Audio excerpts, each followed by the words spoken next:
Hi, Don. Good to see you. Thank you so much for doing this. You're welcome, Vashi. I appreciate it. First of all, how are you? How's everyone doing? What's the situation like Great. there? I mean, we're in a place that until 24 hours ago was paradise, and it's just yesterday things got shaken up rather dramatically. So we're adjusting to a very new reality of seeing burnt-out cars and buses on streets, and a lot of military guys driving around. But you just adapt. I was looking at your social media yesterday at some of those pictures, and you indicated that you were actually out, like, on an excursion, basically, and came back to kind of the city, Puerto Vallarta on fire. What was that like? Can you describe it for us? Yeah, it was crazy. We had it out. We barely were out looking for whales, and suddenly the whole horizon of Puerto Vallarta seemed to erupt in plumes of black and brown smoke of uncertain origins, and the tour guide didn't know what was going on, and no one had their cell phones connected until we got closer to shore to find out that really, indeed, the cartel was unleashing what looked like an extremely effective bombing of stores and cars and buses to block intersections at key points. And so we got on the boat and sat there for a couple hours, and finally he said, well, I can't take you off because you're like 10-hour walk from your home. So he drove us over to a dock and said, okay, now you can walk closer to your home because you're a lot closer to the house. And that was where we had to walk through some pretty scary sights and streets to get back to our condo here. And that's when things were still on fire, and there was an awful lot of nervous tension. But the city was eerily empty, basically apocalypse empty here. And that's something we just didn't see before. Yeah, have you ever seen anything like that there? Especially, in particular, Puerto Vallarta, which has a certain, people anticipate a certain type of environment.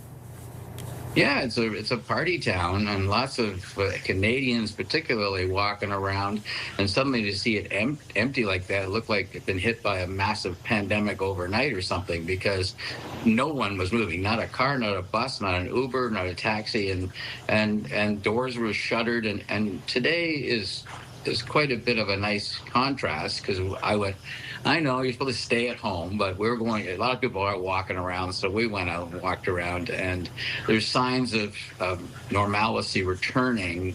Some stores are creakingly open, and some buses are running. So I'm not sure if this is a pause or whether this is something that will return quickly or it's over for good. We don't really know, but for now it looks like things are slowly edging back to normal. And it did delay your return, right?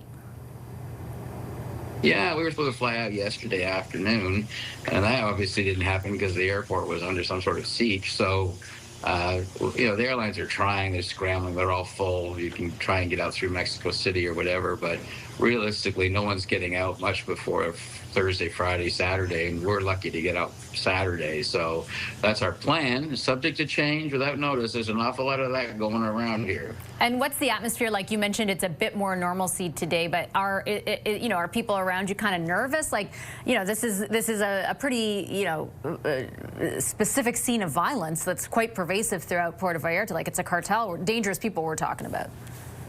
Yeah, I was lined up at a little grocery store that decided to defy the order to stay shut and opened, and there was Canadians in front and back of me, and in back of me, and they were fairly alarmed. One of them is a homeowner, and they're going, "What on earth does this do to our city's reputation?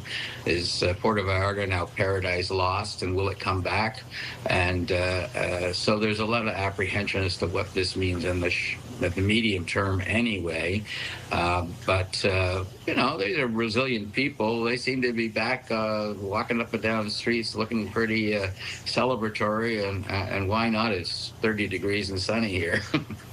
Well, that's, I guess, one thing, as long as the stuff ends. The Foreign Affairs Minister was saying that her counterpart in Mexico had conveyed to her that things would normalize over the next few days, kind of indicating that this was targeted and not meant to continue. Is that the sense that you have on the ground there? Yeah, that seems to be the expectation. I guess we could be worried as civilians because there was a lot of rumors flying around yesterday that they were going to barge into resorts and start shooting or whatever. And I think people are more relaxed now, thinking that realistically they're not after us. They're to send a message to the government. And so there's people generally are saying, let's get on with our lives, get back to normal. And if you want to go home, then you should be able to get home on an airline in the next few days. And if you're going to be stranded, Vashi, there's a lot worse places to be stranded than here. I'll leave it at that. Don, thank you so much. I appreciate it. It's great to see you, first of all. I wish it were under different circumstances, but I appreciate making the time for the show, your old show, of course. Okay. Thanks, Vashi. Thanks, Don. Safe travels.